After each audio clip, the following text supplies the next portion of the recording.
బాలకృష్ణ 100వ చిత్రం గౌతమిపుత్ర శాతకర్ణి ఘన విజయం సాధించిన తర్వాత బాలయ్య మరో డైనమిక్ దర్శకుడు పూరి జగన్నాథ్ డైరెక్షన్ లో మరో చిత్రం తెరకెక్కుతున్న నేపథ్యంలో ఈ సినిమాలో బాలయ్య సరసన నటించడానికి పూరి చాలా మంది హీరోయిన్లను అనుకున్నారట. కానీ వారెవ్వరూ బాలయ్యకు సెట్ కాలేదట.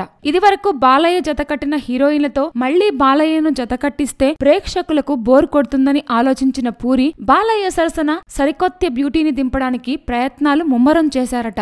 ఆ బ్యూటీనే సన్నీ లియోన్. బాలయ్య సరసన సన్నీ లియోన్ సరిగ్గా సెట్ అవుతుందని, ఈ బ్యూటీ బాలయ్య సరసన నటిస్తే సినిమాకే సరికొత్త ఉత్సాహం, ప్రేక్షకుల్లో మరింత ఉత్తేజం మొదలవుతుందని భావించిన పూరి బాలయ్య సరసన సన్నీ లియోన్ ను సెట్ చేసే పనిలో ఉన్నారంట.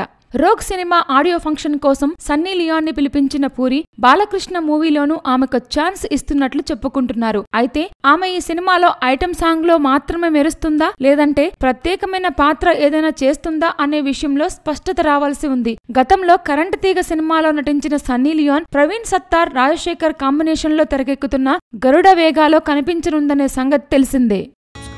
Please subscribe. Hi, it's me Purna. Please subscribe.